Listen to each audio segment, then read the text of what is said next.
Number 10. Merry Christmas, Drake and Josh.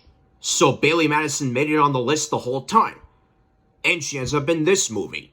Congratulations, Bailey. That's a good thing. Now, before this, the Drake and Josh episode Dance Contest was the swan song for Drake and Josh.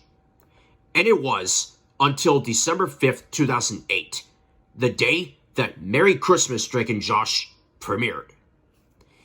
I saw some scenes of this movie and the ending as well. Well, the ending I know for sure because I saw it on TV as an early teenager. And the ending is what made this Drake and Josh thing end on a high note, with Drake, Josh, and their friends and family playing in the snow as it zooms out, and it turns out that this whole thing took place in a snow globe. I remember that very well. I'm not going to talk much about this, so Merry Christmas, Drake and Josh, and I wish you both a Merry Christmas and a Happy New Year.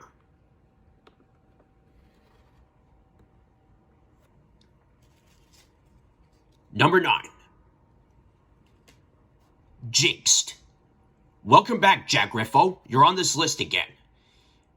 Now, one day, after watching Sierra Bravo in another Nickelodeon movie, and yes, you bet I will be coming back to that movie, I saw her in a trailer for this movie, and I was like, great, I just saw Sierra Bravo in one movie, now I have to see her in another one? And I did.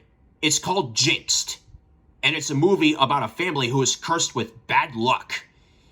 And it's up to Meg Murphy, played by Sierra Bravo, to try to end this curse so that her family can live a normal life.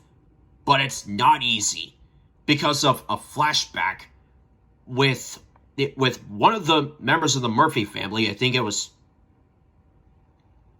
it's Grandpa Murphy saying or being told by another family member that he'll be cursed forever.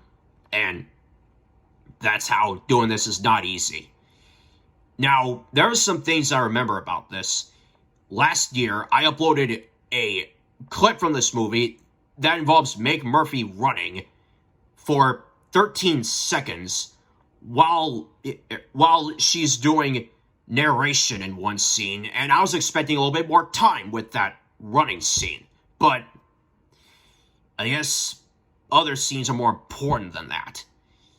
Still, I liked it for what it was, and this movie was my introduction to the only song I know by Bananarama, Cruel Summer.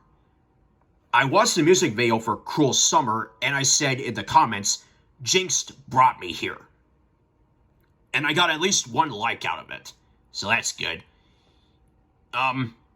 Let's see, I noticed Jacob Bertrand from Marvin, and I honestly liked him in that show.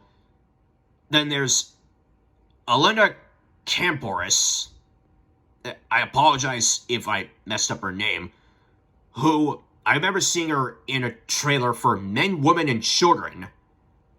Men, Women, and Children before other things that she was in and after Jinxed. And as for Jack Riffo, he just started his own show called The Thundermans before Jinxed happened, and in the end credits, which I found out about it, it's a short version of a song that he sang called Slingshot. I liked it. I also watched the Slingshot music video after this movie was made, and while watching this movie on Nick.com, I was trying to find the Slingshot song, and little did I know that it was the end credits. So that surprised me. And what did I think about Jinxed? It didn't give me as much fun as Nikki Deuce and Swindle did in terms of 2013 Nickelodeon TV movies, but I had fun with it the way it was. Jinxed, The good news is you're lucky enough to make it to the top 10. The bad news is you're unlucky enough to make it to the top 5.